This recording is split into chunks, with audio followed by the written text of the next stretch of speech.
그래서 정말 기뻐할 것 없고 즐거워할 것 없는 이 시대 가운데 하나님께서 우리에게 어떤 즐거움을 주시는지 한번 이 말씀을 통해서 한번 같이 한번 묵상해 보시기 바랍니다. 이사야서 65장입니다. 65장이니까 이제 66장으로 끝이거든요, 이사야가. 그러니까 아마 다음 주에는 이제 뭐 그 다음 주에는 다른 부분 가지고 하겠죠. 어떤 부분일지 또 기대가 되는데 일단은 한번 여기 한번 다 읽어보도록 하겠습니다. 17절부터 25절까지 같이 한 목소리로 시작. 보라 내가 새 하늘과 새 땅을 창조하나니 이전 것은 기억되거나 마음에 생각나지 아니할 것이라. 너희는 내가 창조한 것으로 말미암아 영원히 기뻐하며 즐거워할지니라. 보라 내가 예루살렘을 즐거운 성으로 창조하며 그 백성을 기쁨으로 삼고 내가 예루살렘을 즐거워하며 나의 백성을 기뻐하리니 우는 소리와 부르짖는 소리가 그 가운데에서는 다시는 들리지 아니할 것이며 거기는 날수가 많지 못하여 죽는 어린아이와 수완이 차지 못한 노인이 다시는 없을 것이라. 곧 100세에 죽는 자를 젊은이라 하겠고 100세가 못되어 죽는 자는 저주받은 자이리라. 그들이 가옥을 건축하고 그 안에 살겠고 포도나무를 심고 열매를 먹을 것이며 그들이 건축한 터에 타인이 살지 아니할 것이며 그들이 심은 것을 타인이 먹지 아니하리니 이는 내 백성의 수완이 나무의 수완과 같겠고 내가 택한 자가 그 손으로 일한 것을 길이 누릴 것이며 그들의 수고가 헛되지 않겠고 그들이 생산한 것이 재난을 당하지 아니하리니 그들은 여호와의 복된 자손이요 그들의 후손도 그들과 같을 것임이라. 그들이 부르기 전에 내가 응답하겠고 그들이 말을 마치기 전에 내가 들을 것이며 이리와 함께 양이 함께 먹을 것이며 사자가 소처럼 짚을 먹을 것이며 뱀은 흙을 양식으로 삶은 것이니 나의 성산에서는 해함도 없겠고 상함도 없으리라. 여호와의 말씀이니라. 아멘. 자, 우리에게 되게 익숙한 말씀들이 막 섞여 있는 것 같은데 한번 보도록 하겠습니다. 하나님께서 이 이스라엘 백성들에게 새 창조에 관련한 이야기를 특별히 이사야를 통해서 굉장히 많이 하시죠. 여러분들 이제 새하늘과 새 땅, 이게 신천지에만 있는 단어가 아니라 원래 우리 단어였다라는 거. 근데 이 새하늘과 새 땅이라는 이 비전이, 이 단어가 어디에 제일 많이 나오냐면 이사야서에 굉장히 많이 나와요. 그래서 하나님께서 말씀하시죠. 또 다시 이제 이사야서의 거의 결론부, 이제 그 총정리라고 할 수 있어요. 이 총정리하는 이 타이밍에 또 얘기하십니다. 내가 새하늘과 새 땅을 창조하겠다. 이전 것들은 기억나지 않을 것이다. 이 말씀 여러분들 기억나죠? 얼마 전에 이제 봤었잖아요. 또 이 18절에서 19절. 이제 새 창조를 통해서 그들에게 회복될 것이 있는데 단순히 이제 모든 것이 세워질 뿐만 아니라 제일 중요한, 궁극적인 중요한 것은 무엇이냐? 새 창조를 통해서 기쁨과 즐거움의 회복이라는 거예요. 이 땅에서는 우리가 즐거워하고 기뻐할 일이 많지가 않잖아요. 뭐 가끔 가다가 우리 외식하면은 좋고, 뭐 그것도 기쁜 건 아니지. 그냥 당연히 하는 거잖아. 남들 하니까 다 하는 거잖아. 그리고 또 이렇게 뭐 학교 끝나고 나서 친구들끼리 PC방 가서 하다 보면은 한타 얘기고 즐거우면, 야, 이것도 또 즐거움이야. 그지? 그런데 이런 아주 그냥 뭐랄까 일시적이고 한시적인 즐거움이 아니라 하나님께서 그들에게 주시는 기쁨과 즐거움은 빼앗기지 않는 즐거움, 영원한 즐거움과 기쁨을 그들에게 허락할 것이다 라고 말씀하고 있어요. 다시는 뭐냐? 우는 소리와 통곡이 나오지 않을 것이다. 그 하늘, 그 새하늘과 새 땅이 우리에게 도래하면 더 이상 그 땅 가운데 그 백성들에게 통곡과 슬픔이 있지 않을 것이다. 여러분, 이거 참 어려운 일이잖아요, 사실. 여러분들, 우리가 슬퍼하지 않고 또 이렇게 낙심하지 않고 살아간다는 거 우리에게 너무나도 힘든 일이잖아요, 지금 이 세상에서는. 왜? 지금 여러분들, 우리나라는 그나마 괜찮은 편이지만 저 인도 같은, 저는 깜짝 놀랐어요. 저 인도에 그 공터가 있으면 거기는 다 공동묘지로 지금 채워져 있어. 사람들이 다 죽어나가고 매장지가 없어가지고 그냥 사람들을 불태워서 그냥 이렇게 화장해버리는, 이게 뭐 인도라든지 뭐 브라질이라든지 이런 나라들, 미국도 그 우리가 부러워하는 그 미국도 얼마 전까지 막 하루에 막 수만 명의 사망자가 나오는 이 어마어마한 시국이 지금 우리가 지금 살고 있는 이 시국이잖아요. 누군가는 목숨을 잃어가는데 우리가 이 정말 우리의 삶이 조금 불편하다고, 우리의 삶이 조금 예전의 삶을 그 뭐 이렇게 우리가 누리지 못한다고 이거 가지고 우리가 불평할 수 있습니까? 예, 그게 안 되는 거예요, 여러분들. 누군가는 지금 다 죽어나가고 있는데. 자, 그래서 하나님께서 이제 그들에게 이런 고통스러운 세상이 끝난 이 새하늘과 새 땅이 오면 어떤 일이 일어나는지 구체적으로 이전 것과 지금 현재의 것을 지금 비교하면서 말씀을 하시는데, 자, 그 성에는 이제 며칠 살고 죽는 아이가 없을 것이다. 그러니까 이제 금방 죽는 애들이 없을 거라는 거. 이건 이따가 설명을 하겠습니다. 또 자기가 지은 집에서 살 것이다. 무슨 뜻인지 알겠어요? 내가 집을 지으면 내가 그 집에서 산대. 이게 그 당시에 되게 어려웠던 거야. 지금도 마찬가지지만. 요즘도 부동산 막 집값 때문에 난리지만 그 당시에도 마찬가지였던 거죠. 그리고 또 그들은 거기서는 헛된 수고를 하지 않을 것이다. 수고를 하면 그 수고에 대한 열매를 볼 것이다. 그리고 내가 8번에 나는 그들이 부르기도 전에 내가 너희에게 응답할 것이다. 이거는 지난주에도 또 그 지난주에도 설명드렸던 하나님과 함께하는 자의 축복입니다. 우리의 기도가 왜 응답되지 않습니까? 라는 그런 불평이 있을 때 너희의 죄 때문이라고 했잖아요. 근데 이제는 그들이 기도하지 않아도 하나님께서 다 이루어 주신대요. 왜? 하나님께서 이미 그들과 함께 하시는 거죠. 제가 말씀드렸죠. 기도 응답의 그 가장 중요한 핵심은 하나님과 함께함이라고. 내 기도가 응답되고 내 소원이 이루어지는 것이 기도 응답의 중요한 포인트가 아니라 결국 기도 응답의 가장 핵심은 하나님이 나와 함께 하시느냐. 이게 가장 중요한 포인트라고 했잖아요. 근데 이거 말씀하시잖아요. 그들이 부르기 전에도 내가 응답하고 너희가 미처 말이 끝나기도 전에 내가 들어줄 것이다. 무슨 뜻입니까? 우리와 함께 하신다는 뜻이죠. 우리의 모든 것을 알고 계신다는 뜻입니다. 그래서 결국에는 이리와 어린 양이 함께 먹고 사자굴에 어린이가 손 놓고 장난쳐도 물지 않는 그런 나라. 그것도 이사야서 있는 비전인데 또 그 말씀하는 거예요. 이리, 사자, 뱀과 같은 맹수들이 더 이상 약자를 해치는 일이 없을 것이다. 이것도 이따가 좀 살펴보겠습니다. 근데 이게 누구의 말이냐? 이사야의 말이 아니라 결론적으로 누구의 말이라? 여호와의 말씀이니라. 내 말을 믿지 말고 내가 하는 말이 아니니까 하나님께서 우리에게 주신 약속이고 비전이다. 믿어라 라고 이야기를 하는 거죠. 자, 그러면 한번 차근차근 이 말씀이 우리에게 어떤 의미가 있는지 한번 살펴보도록 하겠습니다. 자, 첫 번째입니다. 이사야가 이스라엘 백성들에게 지금 새하늘과 새 땅에 대한 비전을 이야기를 하는데 왜 이런 얘기를 하느냐? 여기서부터 시작을 하죠. 제 항상 설교는 여기서부터 시작을 하는 겁니다. 왜 이런 말씀이 지금 그들에게 필요했고 1차적으로 이 글을 읽는 독자들에게 이 말씀이 어떤 의미였는지 한번 살펴보도록 하겠습니다. 자, 이사야서는 총 3개의 어떤 카테고리로 나눠진다고 했어요. 첫 번째, 39장까지 앞으로, 그러니까 이제 아직 망하지 않았지만 앞으로 망하게 될 남유다 백성들을 향한 메시지가 있었고요. 또 이 55장까지인가? 거기까지는 바벨론 포로로 잡혀있는 사람들을 향한 메시지였고, 또 그 다음에는 어떤 메시지예요? 바벨론에서 예루살렘으로 돌아온 사람들을 향한 메시지. 이 세 세대가 이렇게 이 이사야서의 이제 배경인데, 오늘 말씀은 당연히 예루살렘으로 돌아온 사람들을 향한 메시지입니다. 자, 그러면 그들이 어떤 방식으로 돌아오는지 조금 한번 역사적으로 한번 좀 짚어보도록 할게요. 남유다가 멸망을 하고 한꺼번에 바벨론으로 다 포로로 잡혀간 게 아니라 총 3번에 걸쳐서 잡혀갑니다. 3번의 포로로 잡혀가는데 돌아올 때도 마찬가지예요. 돌아올 때도 총 3번에 걸쳐서 바벨론에 있었던 유대인들이 다시 예루살렘으로 돌아오는데 1차가 537년에 이루어집니다. 수룹바벨이라는 사람을 통해서 이 사람들이 돌아오는데 수룹바벨이 누구냐? 그 당시 바벨론이 포로로 잡아갔던 사람들 중에는요 왕족들도 있었어요. 다윗의 왕족, 다윗의 후손들도 있었어요. 그 왕족이었습니다. 이 왕족. 그러니까 수룹바벨은 이 남유다가 멸망하지 않았으면 왕이 될 수도 있었던 사람이었어요. 그런데 이 수룹바벨이 이 고레스 왕, 이 바벨론의 고레스 왕이 너희들 다시 다 돌아가라. 그리고 특별히 유대인들은 너희 땅으로 돌아가서 성전을 지어라 라고 이렇게 명령을 내리니까 이 수룹바벨이 이 남유다 사람 유대인들 15만 명을 데리고 포로를 귀환을 합니다. 그래서 이들이 가장 먼저 한 일은 뭐냐? 성전을 지어요. 성전. 그래서 그 제2성전이라고 부릅니다. 수룹바벨 성전이라고 불러요. 이 성전을 짓고, 근데 성전이 솔로몬의 성전에 비하면 너무 이제 열악하지. 그렇지만 하나님께서 기뻐하셨다.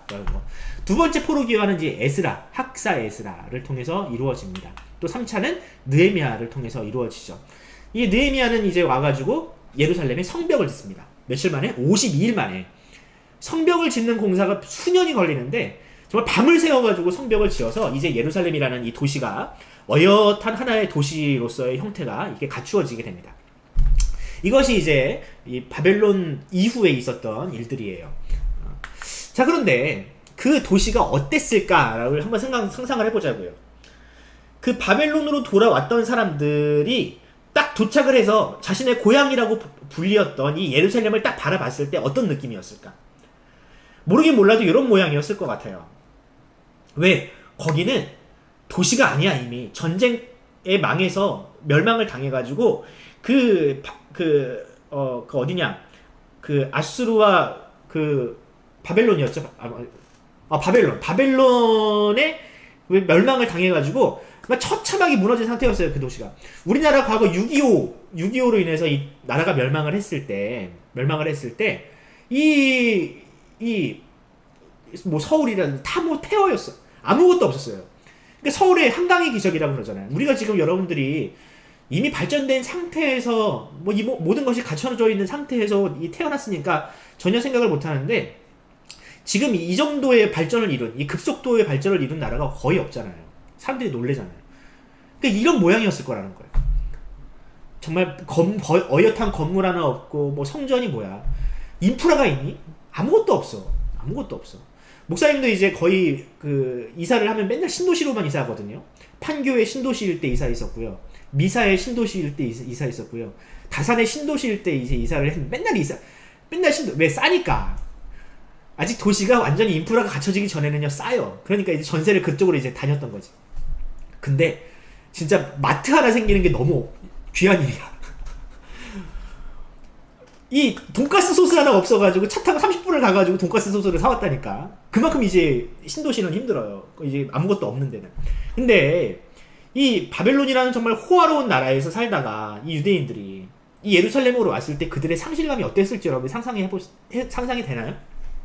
모든 것이 갖춰져 있던 그 도시에서 살다가 아무것도 없는 그 도시로 돌아왔을 때 이 상실감, 그들의 상실감. 분명히 이제 돌아올 때는 하나님께서 주실 축복을 믿고 왔겠죠. 야, 우리가 여기 있어봤자, 아무리 성공해봤자 우리가 난민인데, 포로인데, 우리가 다시 예루살렘으로 돌아가면 하나님께서 우리에게 복 주실 거야. 하나님이 우리를 반드시 지켜주실 거야. 우리에게는 이제 정말 아름다운 미래가 열릴 거야 라고 기대를 하고 왔을 거 아닙니까? 왜? 하나님께서 가라고 했는데, 설마 하나님께서 가라고 했는데 우리를 그냥 내팽개치시겠어요? 근데 막상 와보니까 이 모양인 거야. 아무것도 없거든.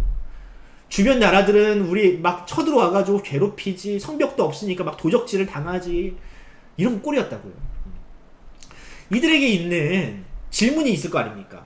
우리는 분명히 하나님을 믿고 하나님의 말씀에 순종해서 이거 가지고 왔는데 왜 하나님은 우리가 이토록 고난당하는 것, 이렇게 정말 비루하게 사는 것을 내버려 두시는가에 대한 질문이 그들에게 있었을 거라는 거죠. 여기서 살면서 무슨 즐거움이 있으며 여기서 무슨 기쁨이 있습니까? 툭하면 성벽 지어야 된다고 불러내지, 툭하면 성전 지어야 된다고 불러내지, 조금 이런 세상에서 우리가 어떻게 삽니까? 네. 이런 질문에 대한 이 이사야의 대답이 바로 오늘 본문인 거예요.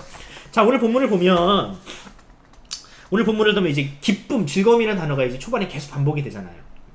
그들에겐 지금 기쁨과 즐거움이 없는 거지. 그런데 이 이사야를 통해서 하나님께서 그들에게 주시는 약속은 무엇이냐? 하나님께서 새 하늘과 새 땅, 새 예루살렘을 주실 것인데, 그때는 지금 너희가 겪고 있는 그 고난과 슬픔이, 고통이 없을 것이다. 그것을 하나님께서 너희에게 부여하실 것이다. 무엇을 통해서? 새 하늘과 새 땅, 새 창조를 통해서. 여러분, 이 말씀이 우리에게도 의미가 있는 것이 무엇이냐면, 우리도 이제 신앙생활을 이제 맨 처음 시작을 하면 이 사람들과 비슷한 생각을 해요. 어떤 생각을 하냐면, 야, 내가 이제 뭐 되는 것도 없고 내 소원도 있는데 내 힘으로는 안 될 것 같고, 그래, 교회라도 다녀보자. 교회 다니면, 열심히 다니면 하나님께서 우리를 어여삐 여기셔서, 불쌍히 여기셔서 내 기도 응답하시겠지, 내 소원을 들어주시겠지라는 마음을 많은 사람들이 가져요. 교회에 오는 사람들이 그런 생각을 가지고 와요. 실제로 많이 어디 아프니까 기도하면 좀 낫겠지 싶어가지고 온다고요. 그런데 처음에는 좋은데 시간이 지나서 이상하네, 이렇게 뭐 드라마틱하게 내 인생이 막 달라지질 않거든. 조금 뭐 응답해 주시는 것 같은데, 뭐 하나님께서 막 어마어마한 막 재물을 주시거나, 내가 막 병 들어 있는데 병을 막 어마어마하게 고쳐 주시거나 그러진 않거든. 그럼 여러분 아주 특이한 케이스들이에요, 그런 것들은. 이런 상황을 우리가 맞닥뜨리면 우리에게도 이런 질문이 생길 수 있습니다. 내가 신앙생활을 왜 해야 되는 거지, 이러면? 뭐 교회를 다니는 사람이나 안 다니는 사람이나 다 고난을 받는 거라면 내가 굳이 교회를 다니면서 내 시간, 내 헌금, 내 물질, 내 바쳐가면서까지 내가 왜 이렇게 살아야 되는가? 라는 질문이 생길 수밖에 없다고요. 여러분들도 아마 곧 그런 질문이 생길 겁니다. 나는 모태신앙으로서 엄마 아빠 밑에서 신앙생활하면서 특별히 큰 죄를 지은 적도 없는데 왜 나는 이렇게 인생이 되는 일도 없고 왜 그러야 될까? 네. 이런 질문이 우리에게 꼭 생긴다고요. 네. 이런 질문이 있을 때 우리가 이 말씀을 다시금 생각해 봤으면 좋겠어요. 자, 그럼 한번 더 진행해 봅시다. 자, 그러면 이 이사야의 글을 읽는 이 사람들, 바벨론에서 예루살렘으로 돌아왔지만 그들의 인생이 드라마틱하게 달라지지 않았던 그들에게 이 새하늘과 새 땅, 새 창조는 과연 어떤 방식으로 성취되었는지 한번 살펴보도록 하겠습니다. 일단은 그 이전의 상태를 좀 볼게요. 그들의 현실이 지금 어땠는지를 한번 살펴보겠습니다. 그들의 현실은 이랬습니다. 며칠 살다가 죽는 어린아이와 수명을 채우지 못하고 죽는 노인이 있었어요. 요즘에는 여러분들 몇 살 살죠, 보통? 여러분들 그 할아버지 할머니들이 이제 살아계시면 한 7, 80? 뭐 많으시면 한 90에서 요즘 100세. 예. 저희 아내의 할머니가 아직 외할머니가 살아계시거든요. 100세가 넘으셨어요. 93세였나? 정확하게 기억 안 나는데 어쨌든 그 정도 연세를 사신다고요. 요즘에는 의학기술이 워낙 발전돼가지고 본인이 건강관리만 잘하면 잘 안 죽어. 죽고 싶어도 잘 못 죽어, 요즘에는. 예. 살려내거든, 막 병원에서만. 어떻게든 호흡기 붙여가지고 어떻게든 살려내거든. 여러분, 근데 이것이 얼마 전까지만 해도 상상도 못하던 일이었어요, 사실은. 옛날에는요, 40이 거의 노인이었어요, 노인. 40만 되면은 노인이었어. 옛날에는 결혼도 좀 일찍 했고, 워낙 일이 힘들어.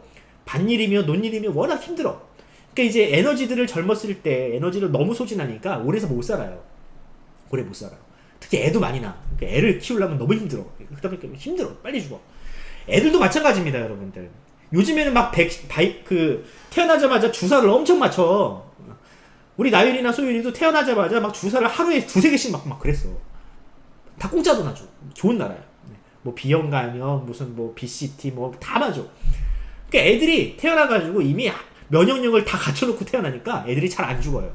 근데 옛날에는 어땠나요? 옛날에는 툭 하면 죽었어요. 여러분, 이게 진짜 얼마 안 지난 일입니다. 제가 저만 하더라도 안 그랬거든요. 근데 저희 아버지 세대에는요, 그런 일들이 흔했어요. 그래서 호적을 늦게 올렸어. 왜? 언제 죽을지 모르니까 얘가 좀 어느 정도 사람 구실 한다 싶으면 그때 호적을 올렸다고요. 저희 실제로 제 아버지가 지금 4남매 중에 장남인데, 저희 아버지 위로 형님이 3분이 있으셨대요. 아버지도 잘 모르는 형님이 3분이 있으셨대. 그런데 그 3분이 다 병으로 돌아가신 거야. 어렸을 때, 갓난아기 때. 왜? 못 먹고, 못 입고, 정말 열악하니까, 병에 걸리고, 막 이러니까 전염병이 한 번 돌면 그냥 다 죽어버리는 거지. 그런 시절이 얼마 전까지만 있었어요. 불과 100년도 안 돼요. 근데 이 시절은 지금 이사야 글이 쓰여지던 시점은 기원 전이라고, 기원 전. 얼마나 더 힘들고 열악했을까. 며칠 살지 못하고 못 먹어서 또 병 걸려서 죽는 애들이 수두룩했던 거예요. 이때 당시의 현실이 이랬다고요.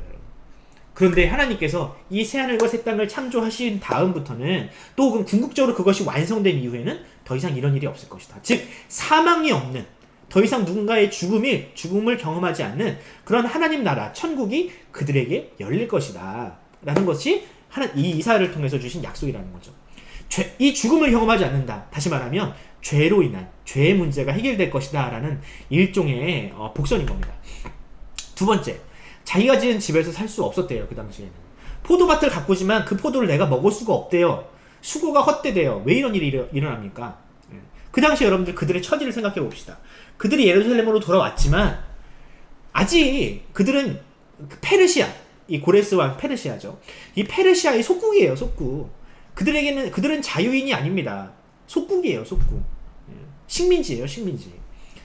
그러니까 그들이 무언가 활동을 하고 무언가 자기 개발을 한다면 그것이 자기 것이 될 수가 없는 거예요. 내가 집을 지었잖아요? 내가 수고를 해서 뺏겨! 가져가! 누가 가져가! 또 집을 지었지만 그 보수, 그 일당이 너무 적어서 그 집을 살 수도 없는, 내가 포도를 가꾸었지만 내가 그 포도를 사 먹기에는 내 일당이 너무 적은 그런 것. 오늘날도 비슷하지 않나요, 여러분들? 우리나라 지금 최저시급을 계속 올리고는 있지만 아직 우리가 정말 이 아르바이트나 혹은 이 최저시급을 받아서 온전한 경제활동이라든지 또 혹은 가정을 건사하는 일은 거의 불가능합니다. 오늘날에도 이 최저시급과 또한 이제 우리의 경제 상황이 정말 이제 너무 힘들어요. 아무튼 너무 힘들어. 우리가 평생 일을 해가지고 집을 내 명의로 든 내 집을 사는 것이 너무 힘들고, 또 내가 이제 열심히 일을 해가지고 내 가족을 먹여 살릴 수 있는 이런 그 활동을 할 수 있는 기회들이 너무나도 적어요. 이 시대가 그래요.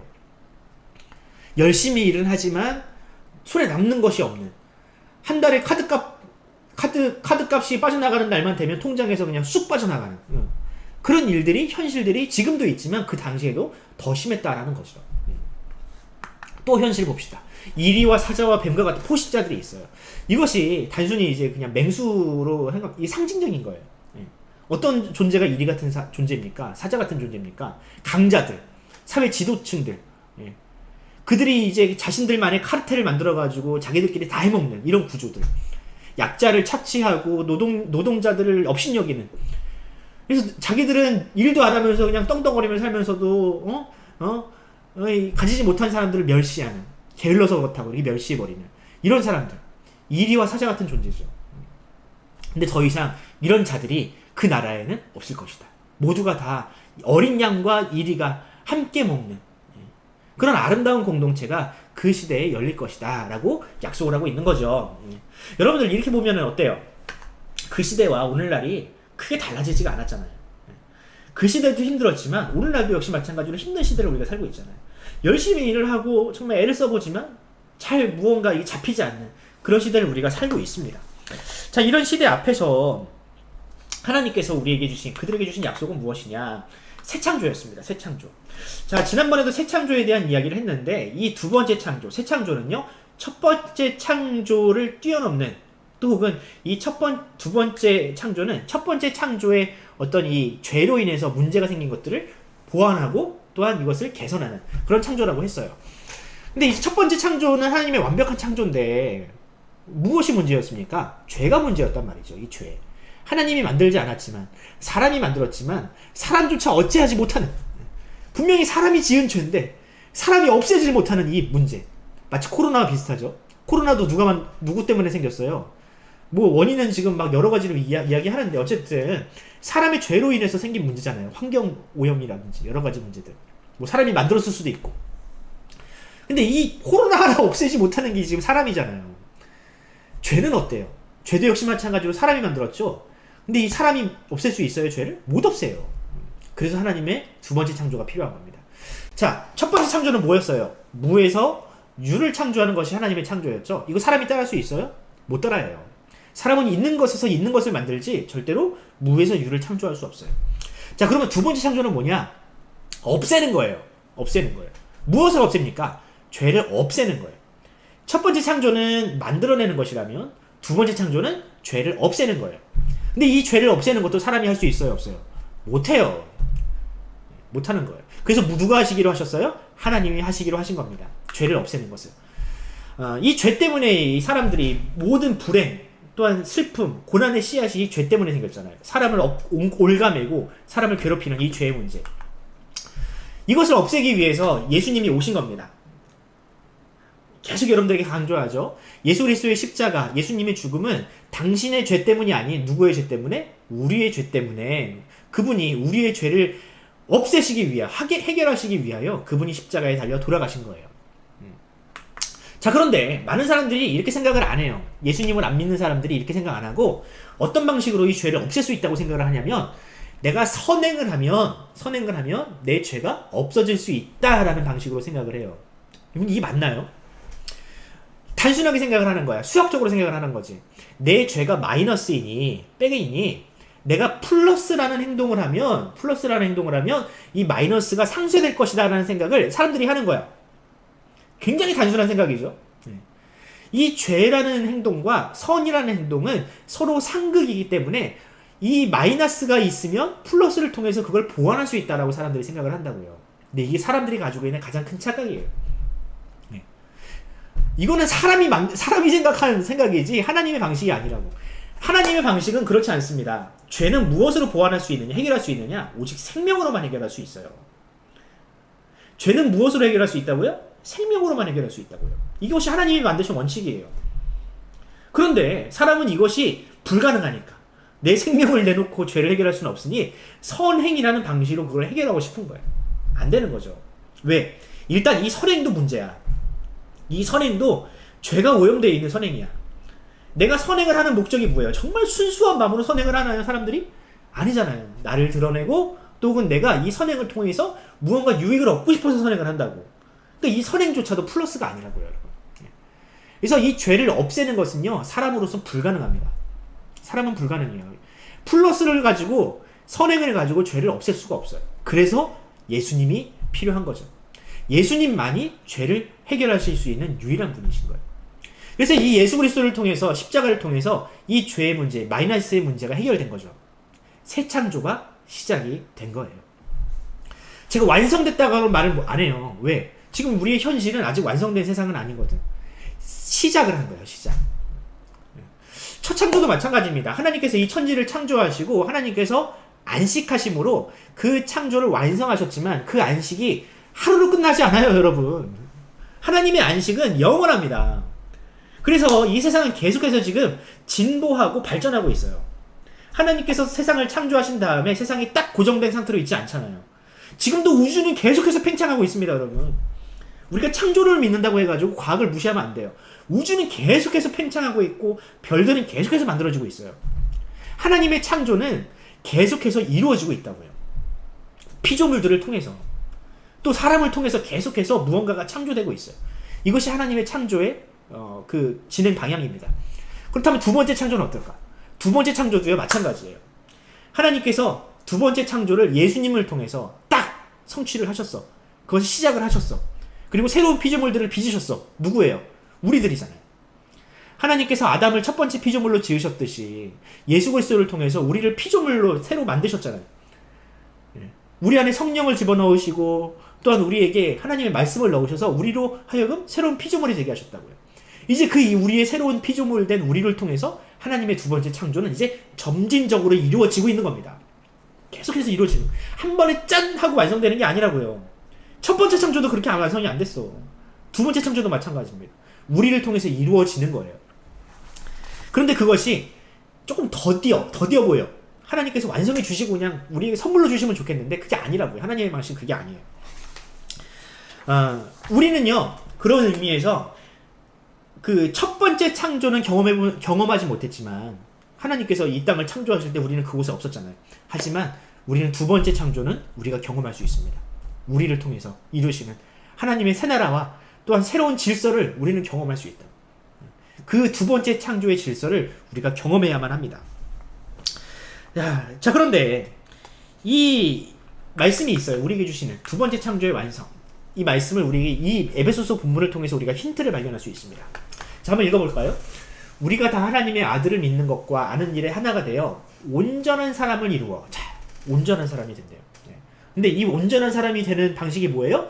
그리스도의 장성한 분량이 충만한 데까지 이르는 것이 바로 온전함이래요.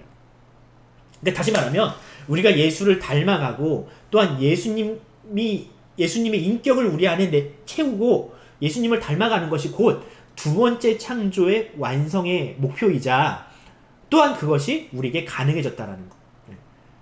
결국 우리가 예수님을 닮아가는 것이 우리의 새로운 피조물 된 우리의 목적이라는 거예요. 그것을 통해서, 이런 방식을 통해서 하나님은 새 나라와 새 땅을 이루신다라는 거죠. 자, 그래서 봅시다. 우리가 이제 두 번째 피조물로서, 창조의 피조물로서 우리에게 어떤 것이 회복되느냐? 이것들이 회복됩니다. 자, 보라, 내가 새하늘과 새 땅을 창조하나니 너희는 내가 창조하는 것으로 말미암아 영원히 기뻐하며 즐거워할 것이다. 내가 예루살렘을 새로운 성으로 창조하며 그 백성을 기쁨으로 삼고 내가 예루살렘을 즐거워하며 나의 백성을 기뻐할 것이다. 자, 여러분, 이 말씀을 들으면 어떤 한 문장이 생각나지 않나요? 우리가 여러분들 세례받았던 친구들 꼭 공통적인 질문 하나 하잖아요. 사람이 지음받은 목적, 사람의 제일 되는 목적이 무엇입니까? 라고 질문하면 뭐라고 대답을 해요? 하나님을 영화롭게 하는 것과 영원토록 그를 즐거워하는 것입니다. 라고 하잖아요. 그러니까 그것이 이루어지는 거예요. 그러니까 하나님께서 우리에게 이 새 창조, 예수 그리스도를 통한 이 새 창조를 우리에게 선물하시면 우리가 하나님을 기뻐하게 되고요. 더 나아가서 하나님도 우리를 기뻐하시는 거예요. 우리가 더 이상 하나님과의 막힌담이 사라져서 막힌담이 이제 더 이상 있지 않음으로 말미암아 이전에는 하나님 우리를 기뻐하실 수가 없어. 왜? 죄 때문에. 근데 이 예수 그리스도의 십자가로 말미암아 하나님이 이제 더 이상 우리를 미워하지 않고 우리와 하나님 사이가 원수가 아닌 서로가 서로를 기뻐하는 관계로서 우리가 완전히 탈바꿈되는 그런 새 창조의 역사를 하나님께서 약속하고 계시는 겁니다. 이것이 이제 가능해지는 거죠. 자, 그러면 이제 우리에게 질문이 이겁니다. 우리에게 질문은 이거예요. 그럼 언제 옵니까 이게? 우리는 그 나라에 살고 싶은데 지금 이 시대 우리가 밟고 있는 이 땅을 밟고 있는 이 순간에는 도저히 올 것 같지 않은데 좀 그런 데서 살고 싶은데 우리가 언제 그것을 살 수 있습니까? 뭐 천국 가면 돼요. 천국 가면 되는데 우리가 천국만 바라보고 사는 것은요 온전한 신앙이라고 할 수 없어요. 죽을 날만 기다리는 것이 무슨 천국입니까? 그게 신앙입니까? 우리는요 그것을 뛰어넘어야 돼요. 옛날엔 그랬어. 내가 이 땅에서 사는 것이 너무 힘드니까 내가 빨리 그냥 죽었으면 좋겠다. 그냥 하나님께서 약속한 그 천국을 내가 그냥 빨리 가서 살고 싶다. 이 땅에는 소망이 없어. 나는 그냥 빨리 죽을래. 이런 사람들 많았다고요. 그런데요 성경이 우리에게 요구하는 신앙은 그게 아닙니다. 하나님께서 우리에게 약속하신 이 두 번째 창조는요 이 땅에서 맛볼 수 있는 기쁨이에요. 이 땅에서 맛볼 수 있는 즐거움이라는 거예요. 예수님이 우리를 그냥 단순히 천국에만 보내시기 위해서 이 땅에 오셨다라면 예수님이 굳이 막 힘들게 사실 필요가 없었거든요. 근데 예수님은 이 땅에서 살아가고 비록 완성된 천국은 아니지만 이 땅에서도 맛볼 수 있는 하나님 나라를 우리에게 선물하시기 위해서 이 땅에 오신 거예요. 자, 그러면 한번 그 힌트들을 한번 봅시다. 역사적으로요 예수님이 이 땅에 오심으로 말미암아 세상이 달라지고 있고 불가능할 것 같은 것들이 이루어지는 일들이 우리에게 너무나도 많이 일어나고 있거든요. 역사적으로. 자, 이 소망을 가지고 첫 번째 성경, 특별히 신약 성경에서 이 이사야서 우리가 읽은 이 본문을 가지고 소망을 누렸던 사람들이 있습니다. 초대교회 성도들이에요. 볼까요? 계시록 21장을 보면 이런 말씀이 있습니다. 또 내가 새 하늘과 새 땅을 보니. 자, 이게 요한의 말인가요? 이사야의 말인가요? 원래는 이사야의 말이었어요. 요한이 이사야서를 분명히 알고 있었을 거예요. 근데 이 이사야가 보았던 그 환상을 요한도 보고 있는 겁니다. 새 하늘과 새 땅을 보니 처음 하늘과 처음 땅이 없어졌고, 아까 얘기했죠. 내가 짓는 집도 내가 살 수도 없고 내가 기른 포도도 내가 먹을 수 없는 그런 세상. 그런 세상이 더 이상 있지 않더라. 다시는 사망이 없고 애통하는 것이나 곡하는 것이나 아픈 것이 다시 있지 아니하리니 처음 것들이 다 지나갔다. 이것이 요한이 본 하나님의 나라입니다. 근데 그 나라가 어디예요? 내려오고 있어요. 이미 도래했어요. 근데 이 요한이 지금 이 본문을 기록을 할 때, 계시록을 기록할 때 그들의 상황이 어땠는지 알아요? 정말 로마에 의해서 철저한 핍박과 압살을 당하고 있던 시대였습니다. 지금 이 요한이 계시록을 쓸 때도요, 반모섬이라는 데 유배를 당한 상태였어요. 이 요한이 아무리 죽이려고 해도 죽지를 않으니까 이 요한을 반모섬으로 유배를 보냈다니까, 로마가. 하나님이 보호하시니까 이 사람이 안 죽어. 그러니까 유배를 보냈어요. 근데 이 반모섬에 유배를 간 요한이 하나님의 나라를 보는데 이사야가 보았던 그 나라를 본 거예요.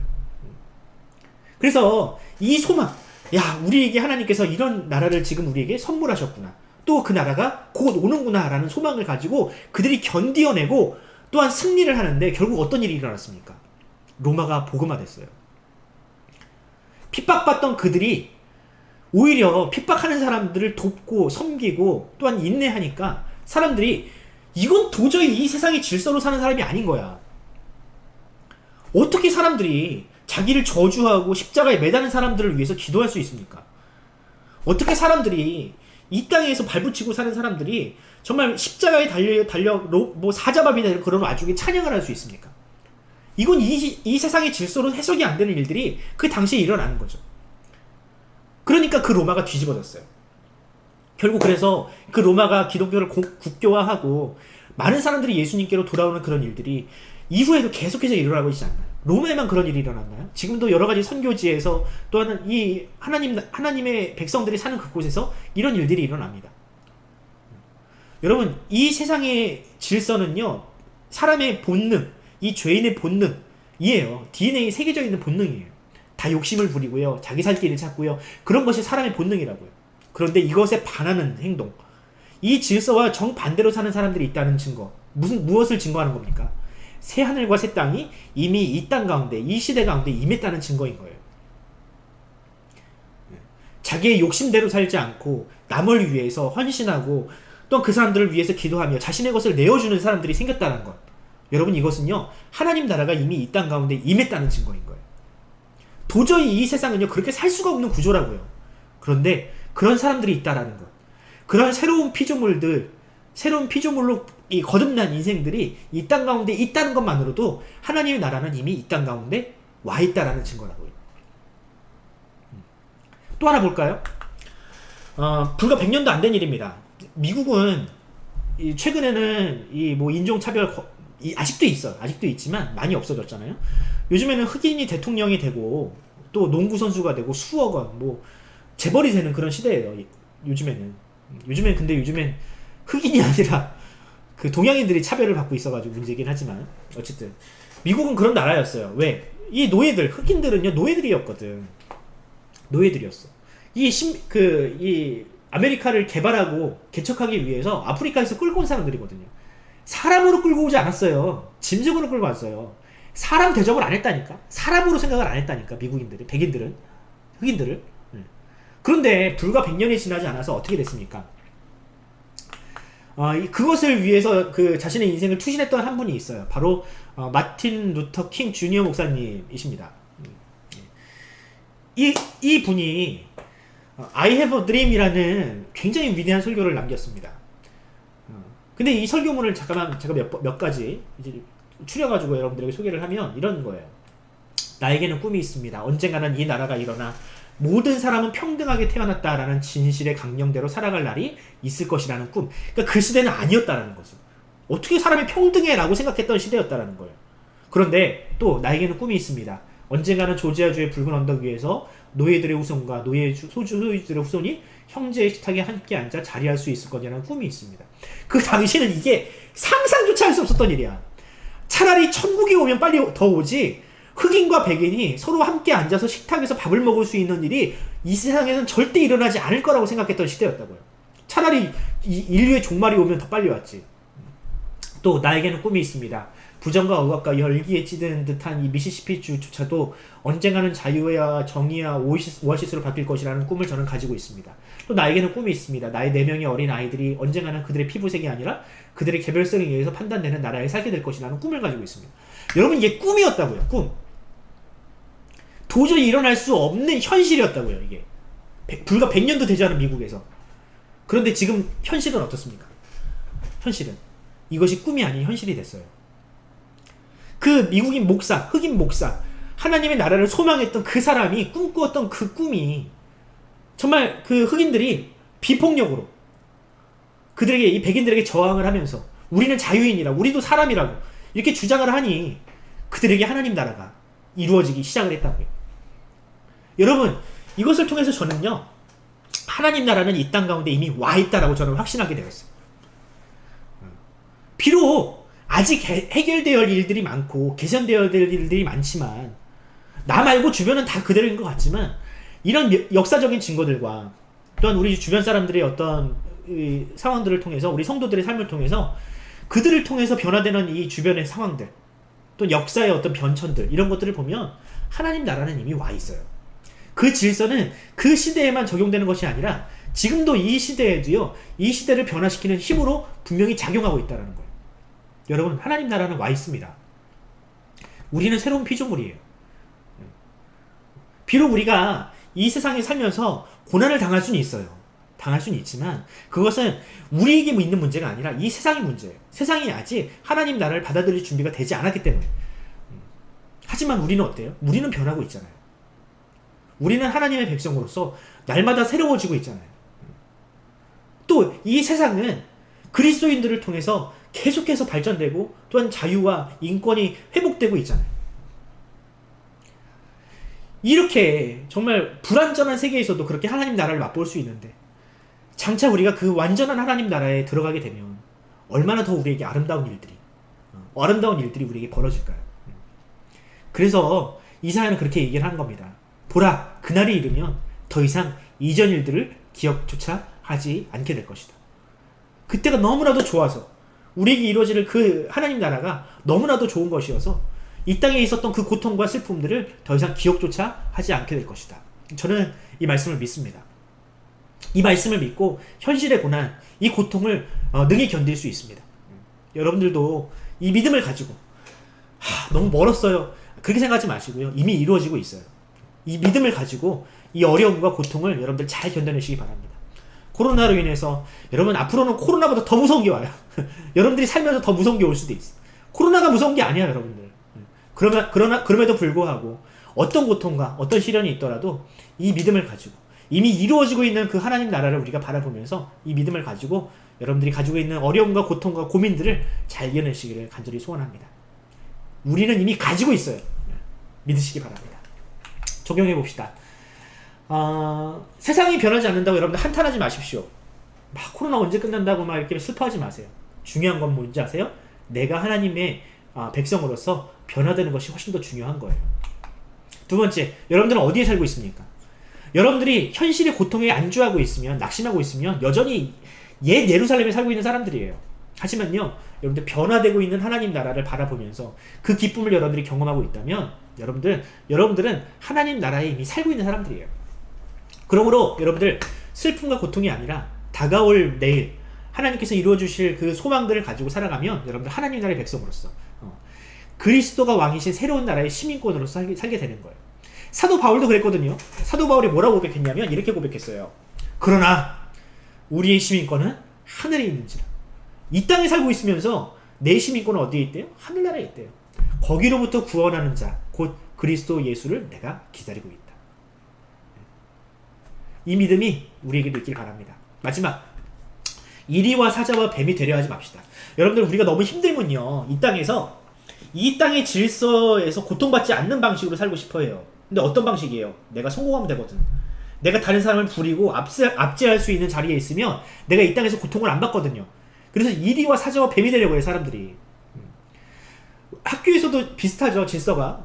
내가 누군가를 괴롭히지 않으면 내가 괴롭힘을 당한다고. 이게 되게 나쁜 질서거든요. 내가 누군가를 압제하고 괴롭혀야만 내가 고통을 안 당하니까 내가 이리와 사자와 뱀이 되려고 한다고, 사람들은. 이 세상은. 근데 여러분, 우리는 그것을 뛰어넘어야 됩니다.